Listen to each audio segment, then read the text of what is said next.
ஹரி ஓம். அனைவருக்கும் நமஸ்காரம். முந்தைய பதிவில் நிஷ்காமியமாக சகுனோபாசனை பண்ணி அந்த உபாசனையின் பலனாக விசாரத்திற்கு தகுதியாகி நிற்கிற தன்னுடைய கணவனை பார்த்து ரொம்ப சந்தோஷப்பட்டு, உங்களுக்கு கொடுக்கப்பட்டு இருக்கக்கூடிய புத்தியின் வாயிலாக உங்களை யார் என்று அறியுங்கள் அப்படின்னு சொல்லி கொடுக்குறார். ஏன்னா இந்த புத்தியை கொண்டு உலக விவகாரங்களில் ஈடுபட்டு ஒரு பிரயோஜனமும் இல்லை. ஏன்னா அதுதான் திரும்பியும் பிறப்பு இறப்புங்கக்கூடிய ஒரு சம்சார சக்கரத்துக்குள்ள நம்மளை சிக்க வைக்கிறது. அதனால் கொடுக்கப்பட்ட புத்தியை கொண்டு யுக்தியின் மூலமாக உங்களை யார் என்று நீங்களே அறிந்து கொள்வதே மேன்மையான வழின்னு சொல்லி காட்டி கொடுக்குறா. இப்போது அதை விசாரம் செய்யணும், மனதை விசாரம் செய்யணும்னு சொல்லி கொடுக்குறா. ஏன்னா இங்கே ஜீவன் எப்படி இருக்குது, மனமாட்டு இருந்து தான் நான் துக்கப்படுவதாகவும் அந்த சுகம்ங்கிறது அல்ப நேரத்தில் வந்து போகிறதாட்டும் இருந்து தலையில் அடிச்சுட்டு அது உட்காந்து அழுதுன்னு இருக்கு. அப்போது அந்த மனசுக்குத்தான் தெரியப்படுத்தணும் நான் யார் அப்படிங்கிறத, நீ யார் அப்படிங்கிறத. ஏன்னா தனித்துவ அடையாளங்களை கொண்ட மனம் சிக்கிக்கிட்டு ஒரு குறிப்பிட்ட ஒரு அடையாளங்களுக்குள்ளவையே சிக்கிக்கிட்டு இருக்கிறதுனால தன்னை ஜீவன்னு பாவிச்சுக்கிறது. அப்போ இந்த அடையாளங்களை எல்லாமே அதுக்கு யுக்தி பூர்வமாட்டு விலக்கி காட்டி அதுக்கு உண்மை தன்மையை காட்டி கொடுக்கணும். அப்போ அதுக்கு உண்டான வழி மனசை தான் விசாரம் பண்ணணும். அப்போ இவனுக்கு ஒரு சந்தேகம் வந்துடுறது, மனதை நான் எப்படி விசாரம் பண்ணணும்? ஏன்னா இவனுக்கு இந்த அம்மா குழந்தை அம்மாவே தான் இந்த புத்தியை கொடுத்தா. அப்போ இந்த அம்மாவே தான் கொடுத்திருந்த இந்த ஒரு புத்தியை கொண்டு இந்த குழந்தை தனக்கு தானாகவே தான் விசாரம் பண்ண வேண்டி இது இருக்குது அப்படிங்கிறத தெளிவுபடுத்தினதுனால இப்போ இவனுக்கு ஒரு சந்தேகம் வருது. என்னன்னா ஈஸியாட்டு தன்னை தெரிஞ்சுக்கிறதுக்கு முடியும்னு நினைக்கிறான். இப்போ இவனுடைய உண்மையான கேள்வி, இந்த அடையாளங்கள் எதுவுமே நான் அல்ல, அப்போ எனக்குள்ள இருந்து நான் அனுபவிக்கிறேன், நான் சுகத்தை அனுபவிக்கிறேன் அப்படின்னு இங்கே ஒன்று சொல்லிட்டு இருக்கிறேன். இந்த நான் யார் அப்படின்னு உள்ளுக்குள்ள ஒரு கேள்வி வந்துடுறது. ஏன்னா அந்த அடையாளங்கள் எல்லாத்தையுமே நீக்கி பார்த்துட்டா எஞ்சி இருக்கிறது இந்த நான்னு சொல்லிக்கிட்டு அடிச்சுக்கிண்டு புரிச்சுண்டு இருக்கக்கூடிய அந்த ஒரு உணர்வு. இப்போ இவன் அதை பிடிக்கணும். இப்போ அதுக்கு ஈஸியாக நான்ங்கிறத தெரிஞ்சுட்டேன்னா ஈஸியாட்டு இருக்குமே, அதுக்குண்டான யுக்தியை கேட்கணும்னு கேட்குறான். இப்போ தன்னுடைய மனைவி கிட்ட கேட்குறான், இதோ இருக்குப்பா இதுதான் அப்படிங்கிற மாதிரி நீ எனக்கு எல்லாத்தையுமே தெளிவுபடுத்தி காட்டி கொடுத்துட்ட. என்னால் நீ சொல்லிட்டு இருக்கக்கூடிய யுக்தியின் மூலமாட்டு என்னால் எளிதாட்டு இந்த விஷயங்களில் பயணிக்க முடிகிறது. ஆனால் நீ இப்போ பரச்சித்து ரூபத்தை தாயின்னு சொன்ன, அதாவது ஏகமாட்டு எல்லாத்துக்கும் அப்பால இருந்து இருக்கின்ற அந்த ஒரு பரமானந்தத்தை நீ தாயின்னு சொன்ன, பிரம்மத்தை தாயின்னு சொன்ன. இப்போ அந்த பிரம்மம்னா என்னது, ஏன் அதுக்கு பிறப்பே இல்லை? அப்போ அந்த பிரம்மம் அங்கே இருந்து இதை இயக்கிறதுன்னா இப்போ அந்த பிரம்மம் யாரு, இதில் நான் யாரு? இப்போ இதில் பிரம்மத்தினுடைய சொரூபம் வேற, என்னுடைய சொரூபம் வேறையா? இப்போ இதை எல்லாத்தையும் நீ தான் எனக்கு தெளிவாட்டு சொல்லணும்னு சொல்லி கேட்டுடுறான். இப்படி ஒரு கேள்வியை கேட்ட உடனே இந்த கேள்வியினுடைய ஆழத்தை புரிந்து கொண்டு இப்போ ஹேமலேக்கே அவனுக்கு புரிய வைக்கிறதுக்கு முயற்சி பண்ணுறா. ஏன்னா இது யாராலும் புரிய வைக்க முடியாது. ஏன்னா சூரியன் பிரகாசிச்சுண்டு இருக்கு அப்படிங்கிறத தெரியப்படுத்துறதுக்கு இன்னொரு பொருள் அங்கே தேவையில்லை. சூரியன் பிரகாசிச்சுண்டு இருக்கு, அதோ இருக்கு சூரியன், அந்த சூரியனின் ஒளியினால் உலகம் ஒளிர்விக்கப்படுகிறதுன்னு சொன்ன உடனேயே ஆம் இந்த சூரியன் இங்கே இருக்கிறதுங்கிறத நாம் அதை பார்த்துட்டா போதும்.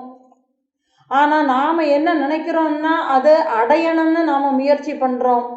அந்த சூரியன் வேற எங்கேயோ இருக்கு, அந்த ஒளியை நாம் அடையணும்னு முயற்சி பண்ணுறோம். இதுதான் வித்தியாசம். இப்போ இந்த கேள்விக்கு பதில் சொல்றதுங்கிறது ரொம்பவே சிரமமாட்டு இருந்தாலும், ஆனால் உங்களுக்கு நான் புரிய வைக்கிறதுக்கு நான் சில முயற்சிகளை நான் செய்கிறேன். ஏன்னா இந்த பரதத்துவ சொரூபத்தை, ஆத்மஸ்வரூபத்தை, பிரம்மத்தை எண்ணங்கள் அற்ற மனதை கொண்டு தெளிந்த புத்தியினால் நீங்களே தான் விசாரித்து பார்க்கணுமே தவிர அதை பார்ப்பதற்கு முடியாது, அதை விளக்குவதற்கும் முடியாது. ஏன் அதை பார்க்க முடியாது? ஏன்னா அது எனக்கு அந்நியமாட்டு இல்லை.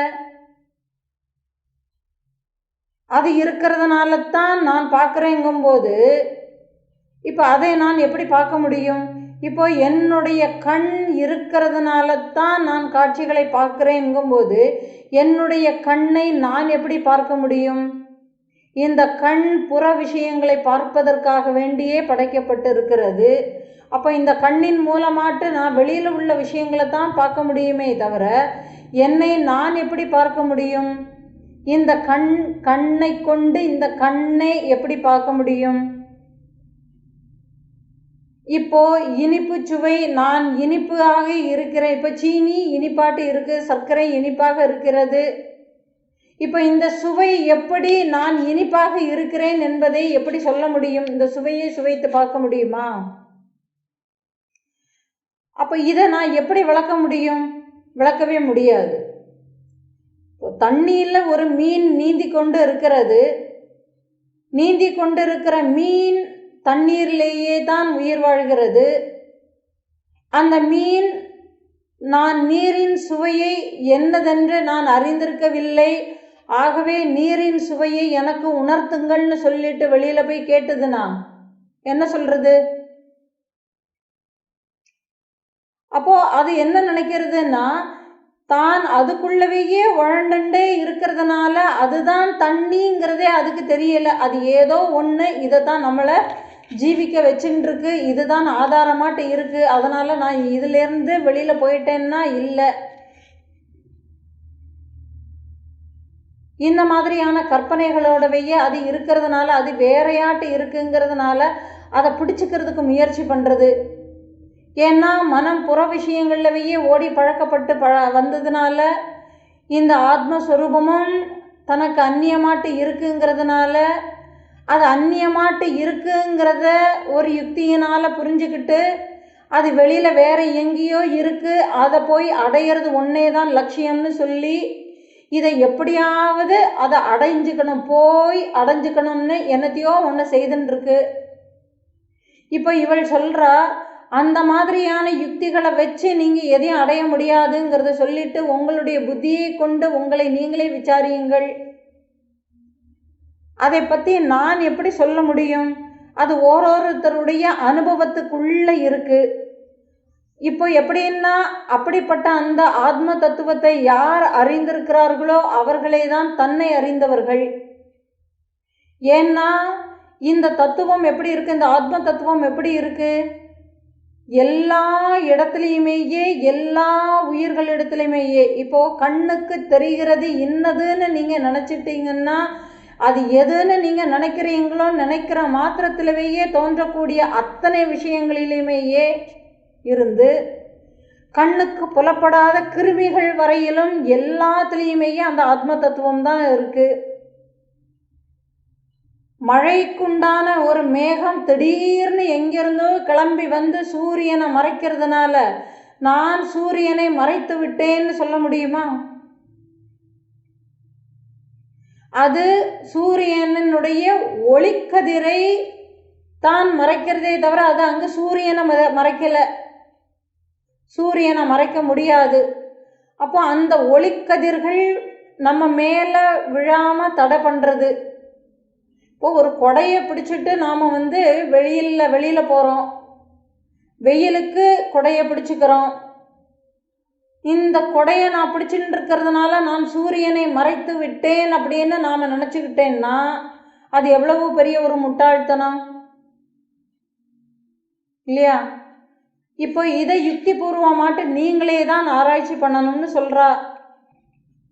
இப்போ ஏக அறிவாகிய அந்த ஆத்ம தத்துவம் எல்லா இடத்துலையுமே சமமாட்டு தான் பிரகாசிச்சுன்னு இருக்கு. எப்படி சூரிய ஒளி அது சாக்கடைன்னும் பார்க்காது, மலஜலம்னும் பார்க்காது, கங்கைன்னும் பார்க்காது, கைலாய மலையினும் பார்க்காது, திருவண்ணாமலையினும் பார்க்காது, சாமானியன்னும் பார்க்காது, ஏழை பணக்காரன்னு பேதம் பார்க்காது, எல்லாத்துக்கும் சமமாகவேயே அது ஒளியை பரப்புகிறது. அது கிட்டக்க பேதம் இல்லை. ஆனால் இந்த இடத்துல தெரியக்கூடிய ஒளி பிரகாசமாட்டு இருக்கு. ஆனால் தெளிவான இடத்துல விழக்கூடிய ஒளி பிரகாசம் அதிகம். இதே இது சாக்கடையில் விழும்போது அதனுடைய பிரதிபிம்பம் அதுக்கு தகுந்த மாதிரி தான் பிரகாசம் இருக்கு, முழுமையாட்டு தெரியல. அப்போ அந்தந்த உபாதிகளுக்கு தகுந்த மாதிரி தான் அதனுடைய பிரகாசம் வெளியில படுறது. அப்போ அந்த உபாதிகளுக்கு தகுந்த மாதிரின்னா என்ன அர்த்தம்? இப்போ இங்கே நான் தனித்துவமான ஜீவன் சொல்லிட்டு நினைக்கும் போது அதனுடைய ஆத்ம தத்துவத்தினால்தான் அது தன்னை ஜீவன்னு சொல்லிக்கிறதுங்கிறது கூட தெரியாத அளவுக்கு அந்த ஜீவனினுடைய ஆசைகள் மன அழுக்குகளாட்டு ஏற்றி வைக்கப்பட்டு அதை மறைக்கிற மாதிரி மறைச்சுன்னு இருக்கு. அப்போ அந்த அழுக்குகளை நான் நீக்கிட்டேன்னா தூய பிரகாசம் பிரகாசிக்கும். இப்போ கொடையை நான் பிடிச்சுன்னு இருக்கிறேன், சூரியனை நான் பார்க்கணுங்கிறதுக்கு நான் பிரயத்தனப்படணுங்கிற அவசியமே இல்லை. கொடையை மடிச்சிட்டேன்னா சூரியன் பிரகாசம் எனக்கு தெரிய போகிறது, அவ்வளவே தான். அப்போ நான் இங்கே எது எனக்கு சூரியன் தெரிய விடாமல் மறைக்கிறதோ அதை நான் நீக்கணும், அவ்வளவுதான் வழி. அப்போ எனக்குள்ள ஆத்ம தத்துவம் பிரகாசிக்கிறது தெரியாமல் இருக்கிறதுக்கு எதெல்லாம் தடையாட்டு இருக்கிறதோ அந்த தடைகளை நான் எனக்கு கொடுக்கப்பட்ட புத்தியின் மூலமாட்டுத்தான் தெளிவடைஞ்சுக்கணும். அதனால ஆத்மாவை எனக்கு காட்டி கொடுன்னு கேட்கறது என்னுடைய கண்களையே எனக்கே காட்டி கொடுன்னு கேட்குற மாதிரி அது முடியாது. அப்போ குருநாதர் என்ன பண்றார்? எவ்வளவு புத்திமானாட்டு இருந்தாலும் இவனுடைய கண்ணை இவனுக்கே எப்படி காட்டி கொடுக்க முடியாதோ அதுபோல ஆத்மாவையும் காட்டி கொடுக்க முடியாதுங்கிறது அவருக்கு தெரியுங்கிறதுனால ஆத்மஸ்வரூபத்தினுடைய அருகாமை வரைக்கும் அவனை கொண்டு வந்து விட்டு அவனை உணரச் செய்வது மட்டும்தான் குருவின் செயல். ஆத்மா இப்படிப்பட்ட லட்சணங்களோடு உடையது. என்ன சொல்லி கொடுக்கிறார்? ஆத்மாவினுடைய லட்சணங்களை சொல்லி கொடுத்துட்றார், ஜீவத்துவத்தினுடைய லட்சணங்களையும் சொல்லி கொடுத்துட்றார். இப்போ இந்த ஜீவன் தன்னை ஆத்மாங்கிறது தெரியாம இருக்கிறதுக்கு காரணம் மனதில் ஏற்றி வைக்கப்பட்டு இருக்கக்கூடிய எண்ணங்கள். இப்போ இந்த மனதில் எப்படி இந்த எண்ணங்கள் எல்லாமே ஏற்றி வைக்கப்பட்டு இருக்கிறதுங்கிறது தெரியலைன்னா, ஒரு குழந்தை பிறக்கிறது, ஒரு தாய் பிரசவிக்கிறா, உதாரணத்துக்கு பிரசவிக்கக்கூடிய அந்த ஒரு குழந்தை கையும் காலையும் அசைச்சுண்டு அது விளையாடின்னு இருக்கு. அந்த ஒரு குழந்தை வளர வளர நாம அதுக்கு என்ன பண்ணி கொடுக்குறோம்? சிரிக்கிறத முதற்கொண்டு நாம சொல்லி கொடுக்குறோம். இப்படி உதடு விரிந்து இருந்தால் அது சிரிக்கிறது, அதுக்கு பேர் புன்னகைன்னு நாம சொல்லி கொடுக்குறோம். கண்ணிலேருந்து கண்ணீர் விழுந்தா அழறான்னு சொல்லி கொடுக்குறோம். துக்கமாட்டு இருந்தால் அந்த நிலையை நாம் கற்றுக் கொடுக்குறோம். இன்னார் இன்னதுங்கிறத உருவத்தை நாம தான் பழக்கி கொடுக்குறோம். பிறக்கக்கூடிய அந்த குழந்தைக்கு எதுவுமே தெரியாது. இப்போ பழ வெரைட்டிஸ் எல்லாத்தையுமே காட்டி இவையெல்லாம் பழங்கள்னு நாம் கற்றுக் கொடுக்கல. இப்படி இருக்கிறது வாழைப்பழம், இப்படி இருக்கிறது அன்னாசி பழம், இப்படி இருந்தால் அது மாம்பழம், இப்படி இருந்தால் அது சீதாப்பழம். இந்த மாதிரி பாகுபாடுகளை அந்த குழந்தைக்கு நாம தான் கற்றுக் கொடுக்குறோம். இப்போ பிறந்த குழந்தை தன் முழுசுமாகவேயே அந்த ஒரு பூரண ஞானத்திலவேயே ஜொலிச்சுன்னு இருக்கு. ஆனால் அந்த ஜொலிச்சுன்னு இருக்கிறதுக்கு மேலே நாம் இந்த விஷயங்களை திணிக்கிறது அதனுடைய புத்தி என்ன செய்யும்? இப்படி இருந்தால் இது சிரிக்கிறதுன்னு அர்த்தம், இப்படி இருந்தால் அது அழுவது என்று அர்த்தம், முகபாவனைகள் இப்படி இருந்தால் அதற்கு துக்கம் என்று அர்த்தம், இப்படி ஒரு உணர்வு ஏற்பட்டால் இது பசி என்ற அர்த்தம். எல்லாமே நாம் வெளியிலிருந்து அத்தனை விஷயங்களையும் அந்த குழந்தைக்கு கற்றுக் கொடுத்து, இந்த குழந்தை என்ன பண்ணுறதுன்னா, நாம் என்ன கற்றுக் கொடுக்குறோமோ கற்றுக் கொடுக்கக்கூடிய அந்த ஒரு விஷயங்களவையே சத்தியம்னு நம்பி அதுக்கு பின்னாடியே புத்தியை கொண்டு போய் அந்த சத்தியம்னு சொன்னோம் இல்லையா, அதை சம்பாதிக்கிறது மட்டுமே தான் அதனுடைய நோக்கம்னு அதுக்கு பின்னாடியே ஓடுறது. ஏன் அதுக்கு சத்தியம்ங்கிறதுக்கு தெரியறதுன்னா, நாம் அதுக்கு அப்படி தான் பழகியிருக்கிறோம். இது பழம்னு நாம் கற்றுக் கொடுக்கல, இது வாழைப்பழம், சத்தியமாக இது வாழைப்பழம்னு நாம் சொல்லி கொடுக்குறோம். நான் இங்கு இல்லவே இல்லை, எனக்கு இந்த ஒரு உருவம் வந்தது, இந்த உருவம் எப்படி வந்தது, நான் எப்படி வந்தேன், எனக்கு இந்த பெயர் ஏன் வைத்தீர்கள்னு கேட்கல. அது நீ உனக்கு வச்சுதான்ப்பா ஆகணும், உன்னுடைய பெயர் இதுதான்னு சொல்லி அந்த குழந்தைக்கு நாம தான் திணிக்கிறோம். நீ ஆண் அப்படின்னு சொல்லி கொடுக்குறோம், உருவ வேறுபாடுகளை கற்றுக் கொடுக்குறோம். இப்படி எல்லாத்தையுமேயே அந்த சிறு வயதிலேயே ஒன்றும் புரியாத நிலையில் இருக்கக்கூடிய நிலையிலேயே அந்த குழந்தைகளுக்கு அத்தனையுமையே கற்றுக் கொடுக்கறதுனால அந்த குழந்தை தான் இன்னார்ங்கக்கூடிய சூழல்லவையே தான் வளருது. இதுதான் ஏற்றி வைக்கப்படுகிறதுன்னு பேர். ஏன்னா அதனுடைய இயல்பில் அதுக்கு ஒன்றுமே இல்லை, அதுக்கு ஒன்றுமே தெரியல. ஆனால் தெரியாத ஒன்றுக்கிட்டக்க இதெல்லாம் தான் நீன்னு சொல்லிக்கிட்டு நாம தான் தெரியப்படுத்துகிறோம். இப்படியே ஏற்றி வைக்கப்பட்டு அதுதான் சத்தியம்னு நம்பி அதுக்கு பின்னாடியே ஓடுறது. அப்போ இந்த குருவானவர் என்ன சொல்லி கொடுக்கிறார், ஜீவத்துவத்தினுடைய லட்சணங்களை சொல்லி கொடுக்கிறார், பிரம்ம தத்துவத்தினுடைய லட்சணங்களை சொல்லி கொடுக்கிறார். பிரம்மம் வேறு ஆத்மா வேறு இல்லைன்னு சொல்லி கொடுத்துட்றார். அப்போ நீ எங்கிருந்து வந்தியோ வந்ததனுடைய மூலத்தை நீயே தான் அறிஞ்சுக்கணும்னு சொல்லி கொடுக்கிறார். அதுக்கு தடையாட்டி இருக்கக்கூடிய இந்த மனம் ஜீவனை எப்படி ஆட்டி படைச்சுன்னு இருக்குங்கிறதையும் மனதினுடைய போக்குகளையும் சொல்லி கொடுத்துட்றார். அப்போ மனதை விசாரம் பண்ணி உனக்கு நீ இன்னார் இதெல்லாம் இன்னதுன்னு சொல்லி உனக்குள்ளே ஏற்றி வச்சிருக்கக்கூடிய அந்த ஒரு விஷயங்கள்லேருந்து விலகி நிற்கக்கூடிய உன்னை அறிந்து கொள்னு சொல்கிறார். ஏன்னா இது பழம்னு சொல்லிட்டு ஒருத்தன் அங்கே சொல்லும்போது எனக்குள்ள ஆமாம் இது பழம்னு சொல்லி ஏற்றுக்கிறது யாரு? இது இந்த உடம்பா, இந்த மனமா, இந்த புத்தியா, அல்லது இந்த உணர்வா? அதாவது இந்த உணர்வுன்னா இந்த பிராணனா? ஏன்னா பிராணன் இருக்கிறத வச்சு தான் நாம் இதை ஆராயிறோம். அப்போ இதில் எது நான், இந்த உணர்வு எங்கே இருக்குங்கிறத தேடி கண்டுபிடிக்கணும். அப்போ குருநாதரை என்ன பண்ணுறாருனாக்கா எல்லாத்தையும் கற்றுக் கொடுத்து எல்லா சொரூப லட்சணங்களையுமே காட்டி கொடுத்து புத்தியினுடைய லட்சணத்தையும் காட்டி கொடுத்து அந்த புத்தியை மனதின் வழிக்கு கொண்டு செல்லாமல் யுக்தி பூர்வமாக புத்தியை ஹேண்டில் பண்ணுங்கிறத தட்டி கொடுத்து காட்டி கொடுக்கிறார். அப்போ இவர் என்ன பண்றாருன்னா அருகாமை வரைக்கும் கொண்டு போய் விட்டு இனிமேல் இந்த புத்தி எல்லா லட்சணங்களையும் காட்டி கொடுத்தாச்சு, இனிமேல் யுக்தி பூர்வமாக உனக்குள்ள ஏற்றி வைக்கப்பட்டு இருக்கக்கூடிய எண்ணத்தை நீயே தான் விளக்கிக்கணும்னு சொல்லி கொடுத்துட்றார். அது வரைக்கும் தான் அவருடைய வேலை. அதுக்கப்புறமா எல்லாமே சுய விசாரம் பண்ணி அந்த நிலையை அடைவது மட்டுமே தான் உங்களுடைய நிலைன்னு சொல்லி ஹேமச்சூடன்ட்ட சொல்றா. இப்ப இன்னொரு ஒரு யுக்தியையும் அவ சொல்லி கொடுக்கிறா. ஆத்ம விஷயத்தை பொறுத்த வரைக்கும் எதுவரை மனமானது நான் அப்படிங்கக்கூடிய ஒரு அகங்காரத்தையும் இதெல்லாம் எனது இங்கக்கூடிய அந்த ஒரு மமகாரத்தையும் கொண்டிருக்கிறதோ, இந்த ரெண்டு விஷயங்கள் இருக்கிற வரைக்கும் ஆத்மஸ்வரூபத்தை அறிஞ்சு கொள்ளவே முடியாதுன்னு சொல்லிடுறா. ஏன்னா இங்க நான் அப்படிங்கக்கூடிய அகங்காரம் அப்படிங்கக்கூடிய ஒரு வார்த்தையை மாற்றி அகம்பாவம்னு போட்டுக்கலாம். இப்போ நான் அப்படிங்கக்கூடிய அகம்பாவம் எனக்குள்ளே இருக்கிறது எதுக்கு மேலே இருக்கு? நான் இந்த சரீரத்தை உடையவன்னு இருக்கு.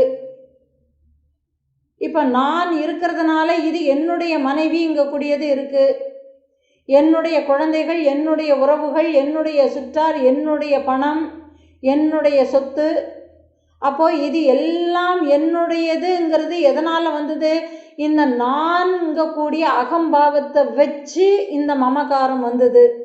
அப்போ நான் இதில் முதல்ல தெளிஞ்சிக்க வேண்டியது நான்ங்கிறது தெரிஞ்சுக்கணும். அப்போ எதுலெல்லாம் நானுங்க கூடிய அகங்காரத்தை நான் எது வரைக்கும் எனக்கிட்ட இருக்கோ, எது வரைக்கும் இதெல்லாம் என்னுடையதுங்க கூடிய உணர்வு எனக்குள்ளே இருக்கோ, இந்த நான் என்னுடையதுங்க கூடிய உணர்வு எனக்குள்ளே இருக்கிறது வரைக்கும் ஆத்ம தத்துவத்தை என்னால் அறிஞ்சிக்க முடியாதுன்னு சொல்லிடுறா. அப்போ மனமானது தன்னை நான் அப்படின்னு சொல்லி எந்தெந்த விஷயங்கள்ல எல்லாம் பாவிச்சுக்கிட்டு இருக்கிறதோ, அதே மாதிரி என்னுடையதுன்னு சொல்லி எந்தெந்த விஷயங்கள்ல எல்லாம் எண்ணிக்கிட்டு இருக்கிறதோ, இந்த இரண்டிலிருந்தும் விடுபட்டு எது உள்ளதை உள்ளபடி அறிகின்ற அதுவே தான் நிஜமான ஆத்மஸ்வரூபம்.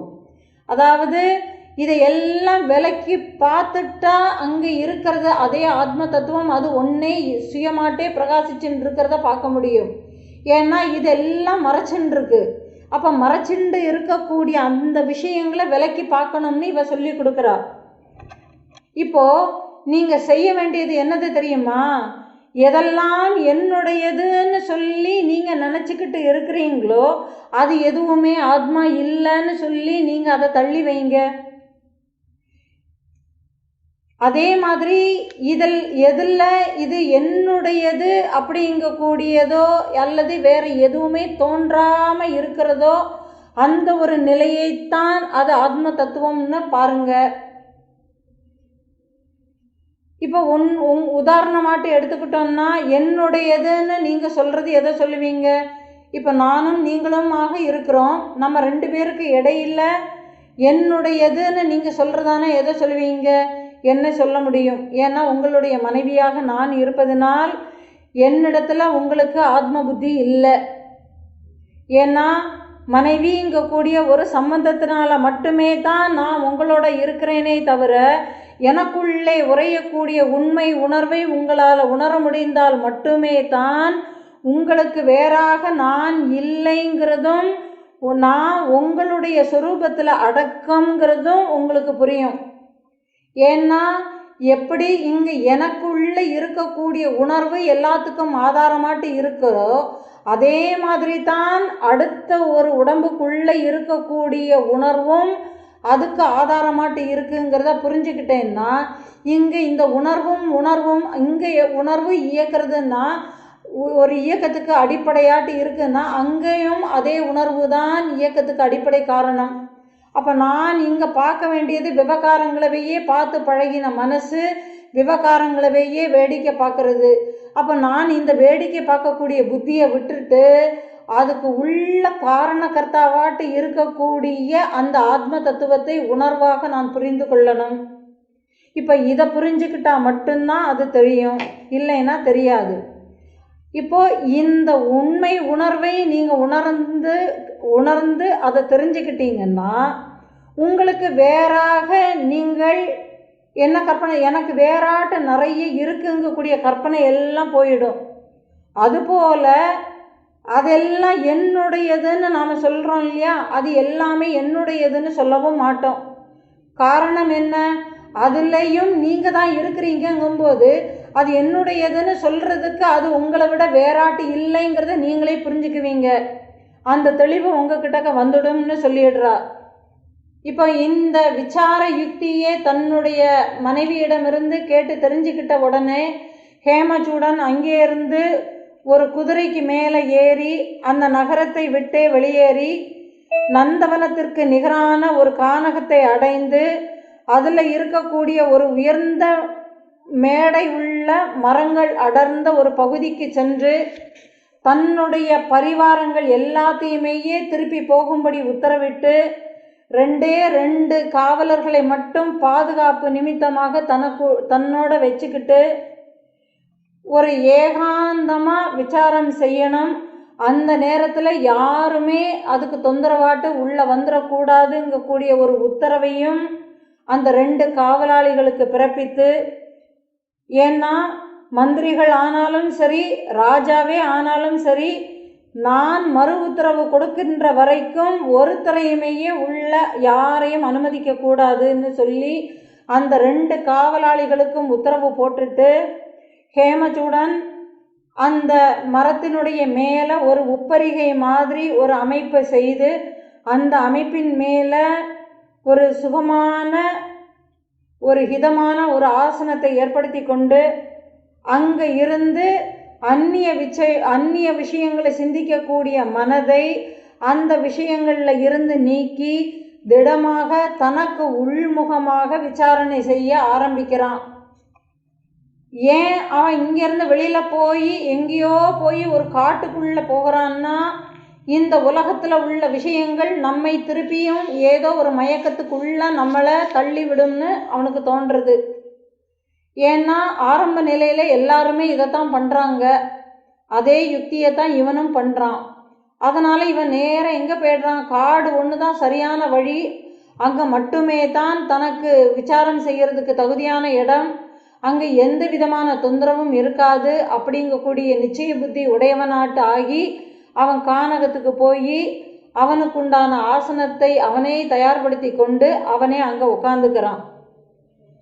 இப்போ அகமுக விசாரணைக்கு உள்ள அவன் நுழையிறான். ஆரம்பத்திலேயே அவனுடைய கேள்விகள் எல்லாமே எப்படி இருந்தது, இந்த உலக மக்கள் எல்லாருமே ஒரு மோகத்தில் இருக்கிறதுக்கு என்ன காரணம், ஏன் இப்போ இவனுக்கு ஒரு விஷயம் தெரிஞ்செடுத்து, என்ன ஒரு விஷயம், ஆன்மாவினுடைய லட்சணங்கள் தன்னுடைய மனைவி மூலமாட்டு தெரிஞ்செடுத்து. இப்போ இவன் கேள்வி கேட்குறான் தனக்குள்ள, ஏன் இந்த உலகத்தில் உள்ள ஒருத்தருமே தன்னுடைய ஆத்மா இப்படிப்பட்டதுங்கிறத சிந்திக்கிறதுக்கு தயாராகவே இல்லை. ஆனால் என்ன பண்ணுறாங்க, சுகத்தை தேடி எதையாவது ஒன்று செய்யணும்னு சொல்லி ஓடிக்கிட்டே இருக்கிறாங்க. இந்த சுகம் கற்பிப்பதில் இருக்கிறதுன்னு சொல்லி வேத சாஸ்திரங்களை கற்றுக் கொடுக்கறதுலையுமே பண்ணிக்கிட்டு இருக்கிறாங்க. ஆனால் இவங்க எல்லாருமே பார்த்தீங்கன்னா இந்த ஒரு விஷயம் எனக்கு சுகத்தை தருகிறதுன்னு சொல்லி அதில் ஒரு சுய தேவைன்னு ஒன்று வந்துடுறது இல்லையா, அந்த ஒரு தேவைக்காக மட்டும்தானே இத்தனை விஷயங்களையுமே பண்ணிக்கிட்டு இருக்கிறாங்களே தவிர உண்மையை ஏன் யாராலும் உணர்ந்து கொள்ள முடியவில்லைன்னு சொல்லி தனக்கு தானே கேட்டுக்கிறான்.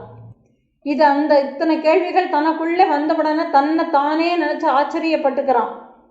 எவ்வளவு ஆச்சரியம், இவ்வளவு நாளைக்கும் நானே இத்தனையோ விஷயங்கள் எனக்கு தெரியும்னு நான் ஒரு வீண் டம்மம் அடிச்சுக்கிட்டு தான் இருந்திருக்கிறேன், வீண் பெருமை பேசிக்கிட்டு இருந்தேன். நான் ஒரு இளையராஜா, நான் ஒரு இளவரசன், எனக்கு இந்த உலகத்தில் உள்ள அத்தனை விஷயங்களுமே அத்துப்படி உலக அனுபவம் எனக்கு ரொம்பவே ஜாஸ்தியாட்டு இருக்குங்கிறதவேயே எனக்கு ஒரு பெருமை, எனக்கு இந்த உலக விஷயங்களை தெரிஞ்சுக்கிட்டேன் அப்படிங்கிறது சொல்கிறதுலவேயே பெருமை.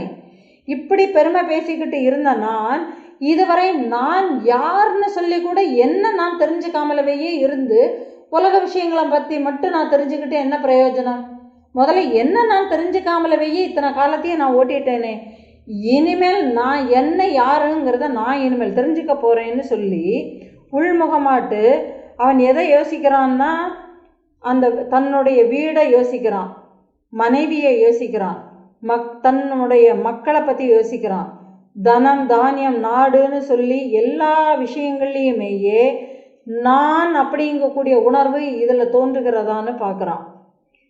ஏன் அப்படின்னா இதெல்லாம் நான் அப்படின்னு எடுத்துக்கிட்டேன்னா, இப்போ என்னுடைய உடம்பை நான் அப்படின்னு நான் எடுத்துக்கிட்டேன்னா இந்த உணர்வு என்னுடைய கையை வெட்டி போட்டால் இந்த கை என்னையே வெட்டி போட்டான்னு இது கேட்குறதா,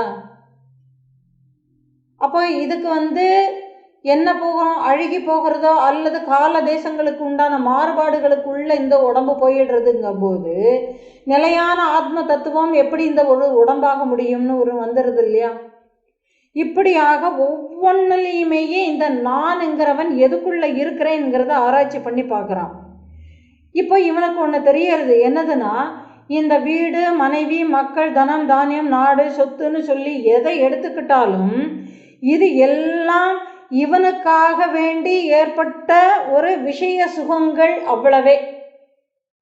அப்போ இந்த விஷய சுகங்கள்ல இருந்து நான் முற்றிலும் மாறுபட்டவன், ஏற்கனவே இவனுக்கு ஒரு அனுபவ அறிவு இருக்கிறதுனால இந்த விஷய சுகங்கள் எல்லாத்துலேயும் நான் வேறுபட்டவன்கூடிய ஒரு தெளிவு இவனுக்கு இருக்கு.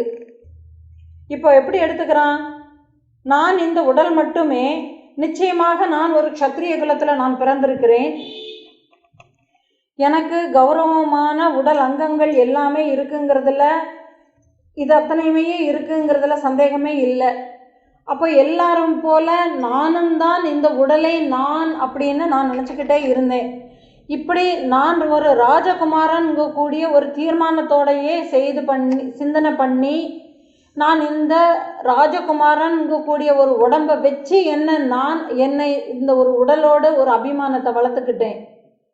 இப்போ இந்த உடம்பை நான் ரொம்ப தீவிரமாக சிந்தனை பண்ணி பார்ப்போமே அப்படின்னு சொல்லி இந்த தன்னை ஒரு ராஜகுமாரன்ங்க கூடிய ஒரு உடம்போடு கூடிய அபிமானம் உள்ளவனாக அந்த ஏன்னா அவனுக்கு அந்த ஒரு அபிமானம் இருக்குது. ஏன்னா தன்னை ஒரு ராஜகுமாரன்ங்க கூடிய ஒரு பாவம் இவனுக்கு இருக்கிறதுனால அந்த பாவத்தில் இருக்கக்கூடிய அவனையே விசாரம் செய்கிறான். இப்போ இப்படியே ஆழமாட்டு சிந்தனை பண்ணி பார்க்கும்போது அவனுக்கு ஒரு தெளிவு கிடைக்கிறது. இந்த ரத்தம் எலும்பு சதைங்கிற மாதிரி நிமிடத்துக்கு நிமிடம் மாறிக்கொண்டே இருக்கக்கூடிய இந்த ஒரு உடல் எப்படி என்னுடையதாட்டு இருக்க முடியும்? ஆனால் இது நான் இல்லை, நான் இதுவாட்டு இருக்க முடியாது, ஆத்மாவாட்டு நான் இருக்கவே முடியாது, நிச்சயமாட்டு இருக்க முடியாது. ஏன்னா இந்த உடம்பு காலதேச மாறுபாடுகளுக்கு உட்பட்டதாக இருக்கு. நான் குழந்தையாக இருக்கும்போது ராஜகுமாரன்ங்க கூடிய பாவம் எனக்கு இல்லை. அது வளர்ந்து வரும்போது இந்த ராஜகுமாரன்ங்க கூடிய ஒரு பாவம் எனக்குள்ள சொல்லி கொடுத்தாங்க. இந்த ஒரு உடம்பு நான் அப்படிங்கக்கூடியதை எனக்கு அதுக்கப்புறமா காட்டி கொடுத்தாங்க. இந்த ஒரு உடம்பே நீ, உன்னுடைய பெயர் ஹேமச்சூடன் அப்படின்னு சொல்லி எனக்கு பழக்கப்படுத்தி கொடுத்துருக்குறாங்க.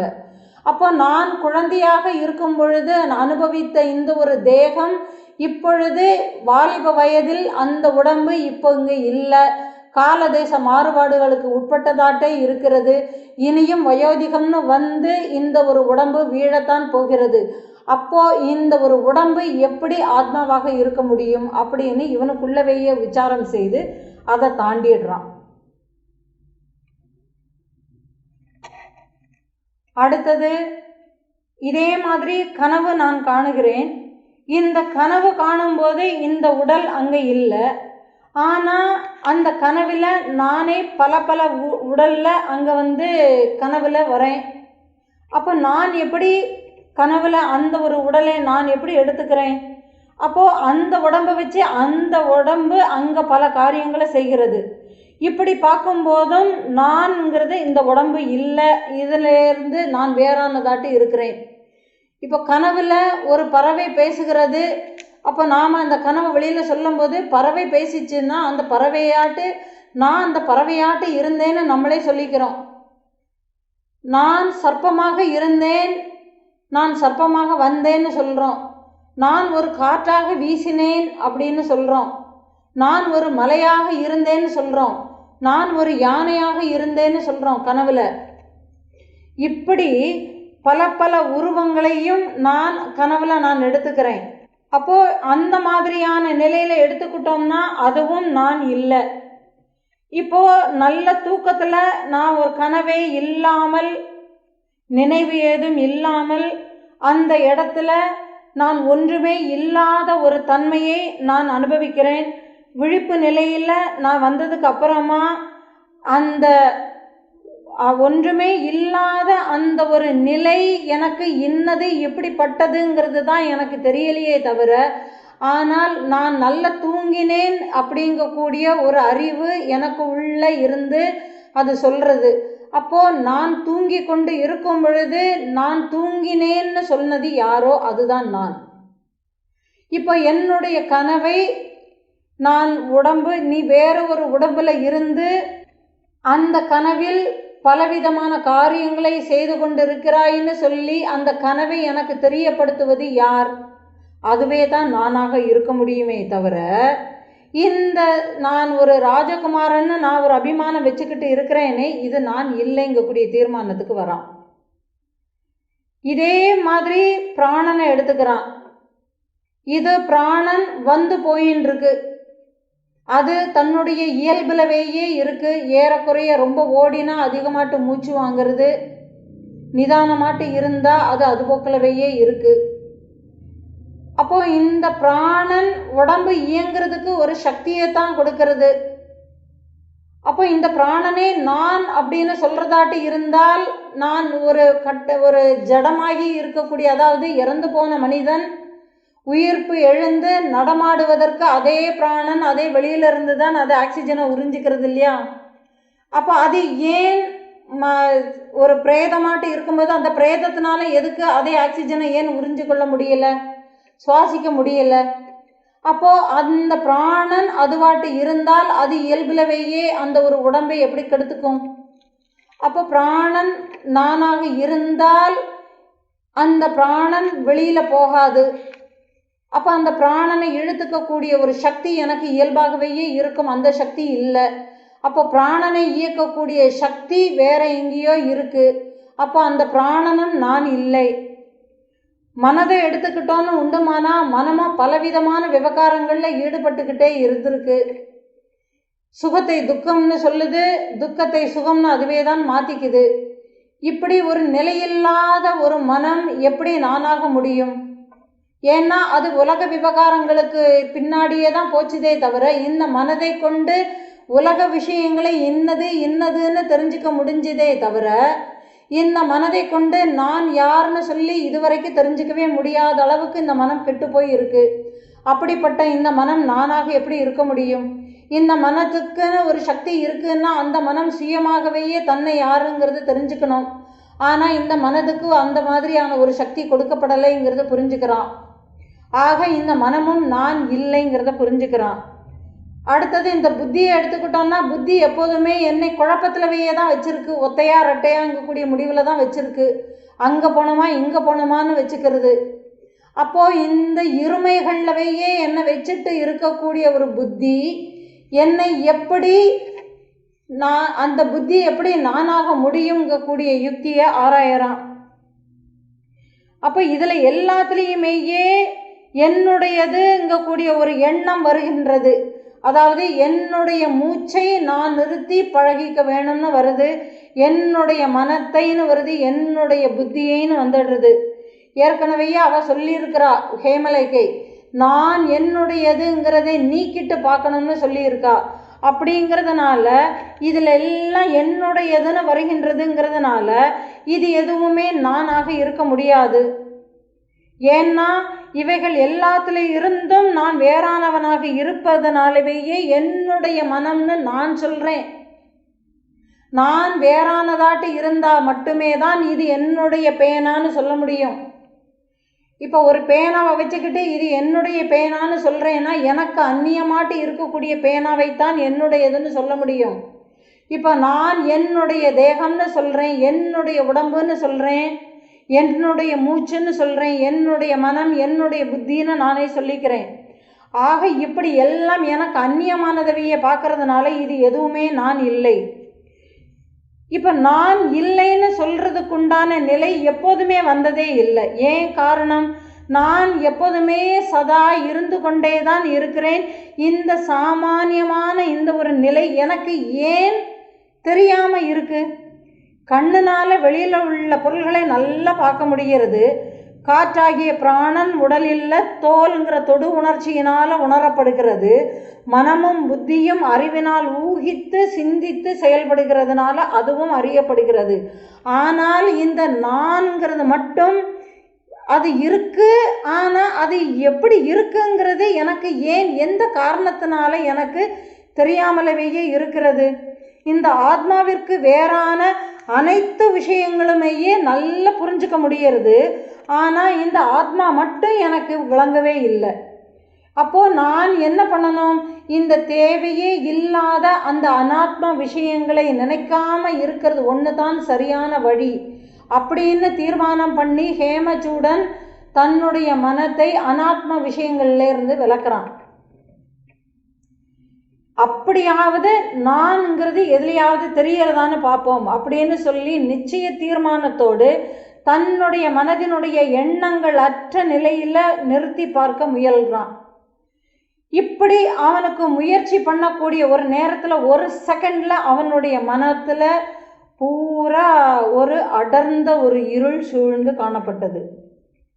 உடனே இவன் தீர்மானிக்கிறான், இதுதான் என்னுடைய ஆத்மஸ்வரூபம், நான் கண்டு கொண்டேன் அப்படின்னு தெரிஞ்சுக்கிறான்னா அதை நிச்சயம் பண்ணிக்கிறான். ஏன்னா அனாத்ம விஷயங்கள்லேருந்து விடுபட்ட ஒரு மனம் தன்னை வேறு எதுவும் அங்கே சிந்திக்கிறதுக்கு ஒன்றுமே இல்லைங்கிறதுனால அது என்ன பண்ணிடுறது, ஒன்றுமே இல்லாத ஒரு இருளுக்கு போயிடுறது. ஏன்னா அங்கே எதுவுமே இல்லை, காட்சிமைப்படுத்துவதற்கு அங்கே பொருள் எதுவும் இல்லை. அது அந்த ஒரு இருட்டை அவன் அந்த மனதில் அனுபவிக்கிறான்ங்கும்போது இதுதான் என்னுடைய ஆத்மஸ்வரூபம்னு அவன் மனசில் நிச்சயிச்சுக்கிட்டு ரொம்ப சந்தோஷப்படுறான்.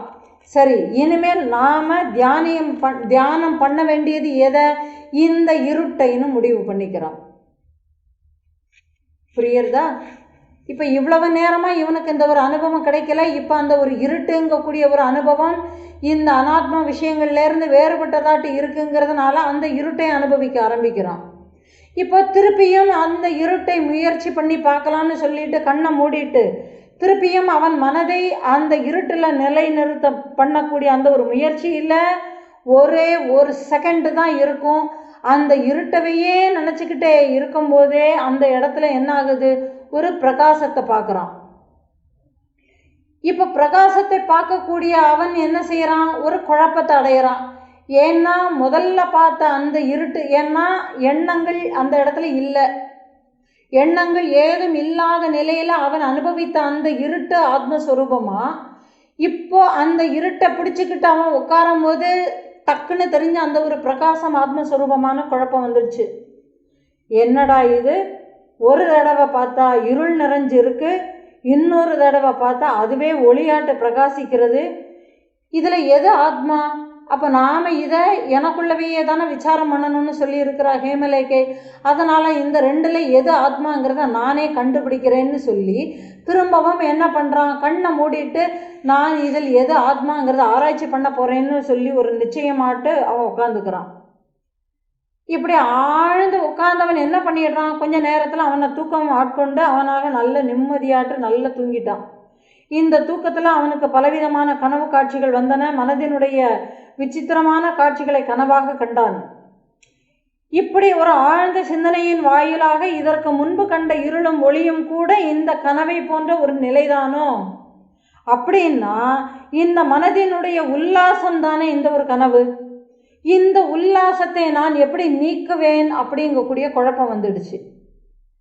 இப்போ ஆழ்ந்த தூக்கத்தில் இந்த எதுவும் தோன்றாத நிலையில் ஒருவித சுகத்தை அனுபவிக்கிறேன். ஆனால் அப்படின்னா அந்த ஒரு சுகம்தான் ஆத்மாவான அந்த ஆத்ம சுகம் அது தூக்கத்தில் தான் அனுபவிச்சிருக்கிறேனே தவிர நான் கண்ணை முழிச்சு உட்கார்ந்துக்கிட்ட அனுபவ நிலை உணர்வு நிலையில் உட்கார்ந்து இருக்கும்போது நான் இதுவரைக்கும் அதை அனுபவிக்கவே இல்லை. அதனால் அந்த அனுபவம் எப்படிப்பட்டதுங்கிறது எனக்கு தெரியாமல் இருக்கே. இப்போ இவன் அவனுக்குள்ளவையே இந்த கேள்வியை கேட்குறான். ஏன்னா தூக்கத்தில் நான் ஒரு விதமான ஒரு சுகத்தை அனுபவித்தேன், அதுதான் ஆத்மாவானா இது போன்ற ஒரு சுகத்தை விழிப்பு நிலையில் இந்த உலக விஷய சுகங்களில் ஈடுபடும் போது அனுபவிக்க முடியலை இல்லையா? இதுக்கு காரணம் என்ன? இப்போ நான் ஆத்மாவை அடையணும்னு நினச்சி நான் எடுத்த எல்லா விதமான முயற்சிகளும் வீணாட்டில் போயிடுச்சு. நான் ஆத்மாவை அடையணும்னு சொல்லிட்டு வந்தது அந்த ஒரு நோக்கம் இந்த இடத்துல தடைப்பட்டு போகிறதே. இப்போ நான் என்ன செய்வேன், எதை மூலமாட்டு நான் அந்த ஆத்மாவை அறிந்து கொள்ள முடியும்?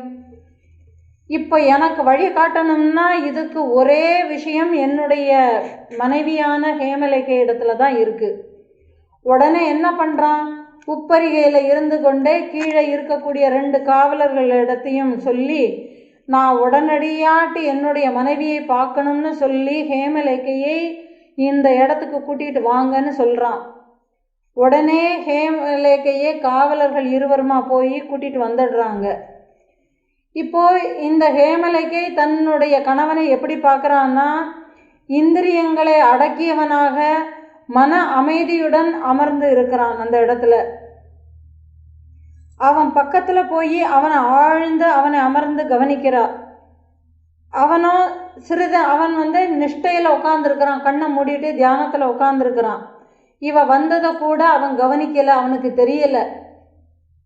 ஏன்னா இதற்கு முன்பு இருந்த ஹேமச்சூடன் வேற, இப்போ இருக்கக்கூடிய ஹேமச்சூடன் வேற.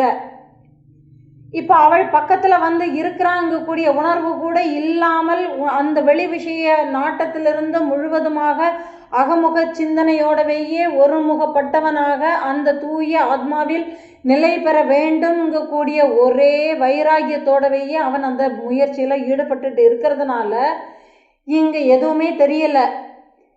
அவன் கிட்டக்க இவ கிட்டக்க போய் நிற்கிறாங்கக்கூடிய சலனம் துளி கூட அவனிடத்துல இல்லை. இப்போ இந்த உணவை அவள் கவனிக்கிறா. கொஞ்ச நேரம் அவள் அப்படியே அமைதியாட்டே உட்காந்துருக்கிறா. அவன் கண்ணை திறந்து பார்க்குறான். பார்க்கும்போது அங்கே தன்னுடைய மனைவி இருக்கிறத பார்த்து அவனுக்கு ஒரு சந்தோஷம் பிறக்கிறது. ஏன்னா இனிமேல் அடுத்த நிலைக்கு இவளால் மட்டும்தான் நம்மளை வழி நடத்தி கொண்டு செல்ல முடியும். இவளால் மட்டுமே தான் நம்மளுடைய குழப்பத்திற்குண்டான தீர்வை சொல்ல முடியும். அதனால் இவள் வந்துட்டா, அதனால் இவள் மூலமாக நான் தெளிவை நிச்சயம் பெற்று விடுவேன்கூடிய ஒரு நம்பிக்கையோடு அவனுடைய சந்தேகங்களை கேட்க ஆரம்பிக்கிறான். அவன் இந்த சந்தேகங்களை எப்படி கேட்டான், ஹேமலைக்கு எந்த மாதிரியான விளக்கங்களை கொடுத்தாள், அவன் அதன் மூலமான அந்த யுக்தியின் மூலமாக அவன் ஆத்மாவை அறிந்து கொண்டானா, அப்படி